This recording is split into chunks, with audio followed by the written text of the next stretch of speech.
السلام علیکم ورحمت الله وبرکاتو. خوږو دوستانو، هیله مند یم چې روغ جوړ او خوشحال به یاست. زه نورالدین علم دوست یم چې د مشال کورس تدریسي برخې تاسو ته وړاندې کوم، او دا د نن بیا هم ستاسو په خدمت کې حاضر شوی یم چې د نهمې برخې وار رسېدلی دی. درس ته به ادامه ورکوو، او دا چې تاسو هم له لومړۍ برخې نه تر نهمې برخې پورې زموږ درسونه راسره تعقیب کړي دي، خپل قیمتي وخت مو راسره مصرف کړی.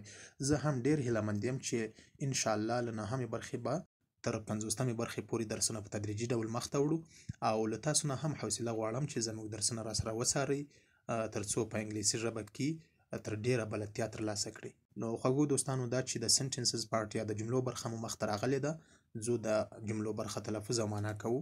اولې جملې ته ځیر شئ. د اولې جملې تلفظ او معنا به څنګه کوو؟ There are a lot of apples in the garden. تلفظ یې څنګه کوو؟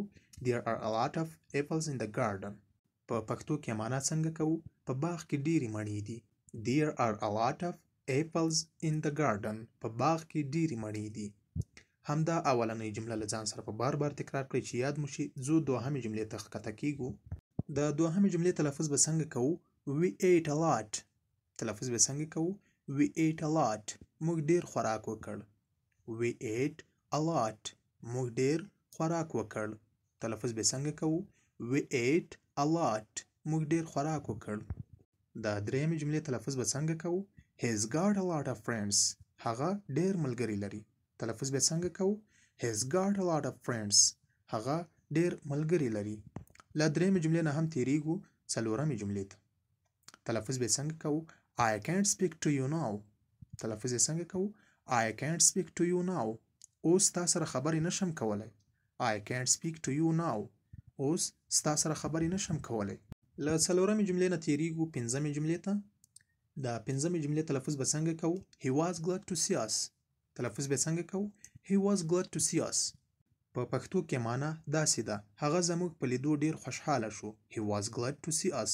هغه زموږ په لیدو ډېر خوشحاله شو. راځو شپږمې یا اخرنۍ جملې ته.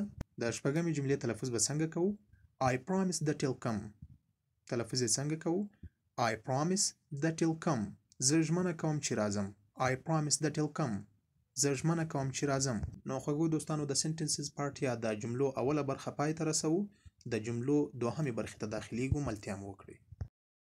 نو خوږو دوستانو، د سنټنسز پارت یا د جملو دوهمې برخې ته ښه راغلاست درته وایم.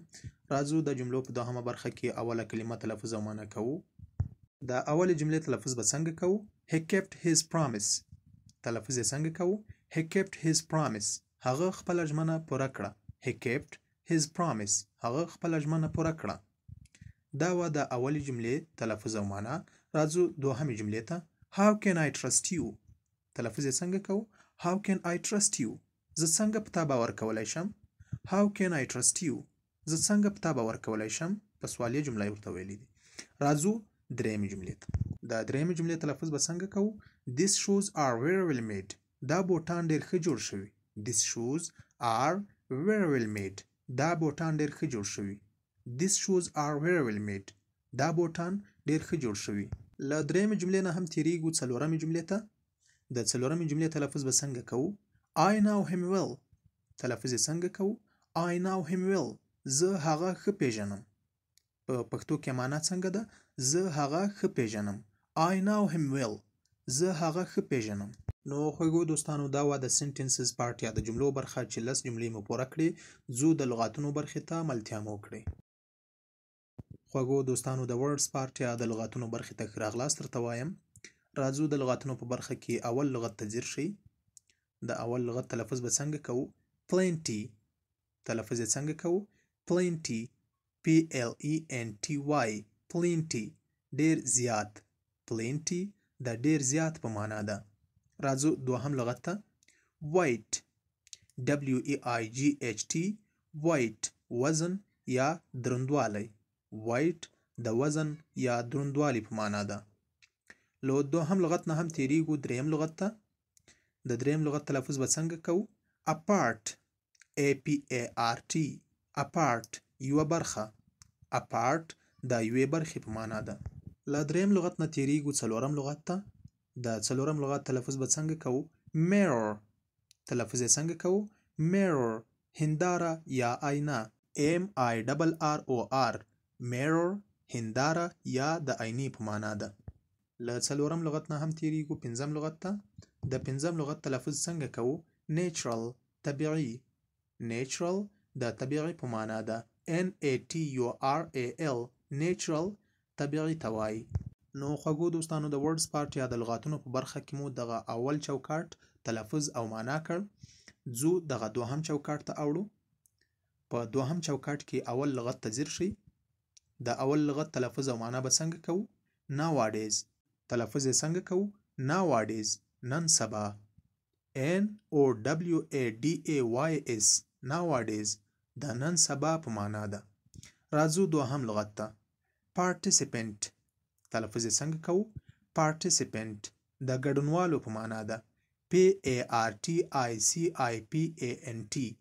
participant ګډونوالو ته وایي.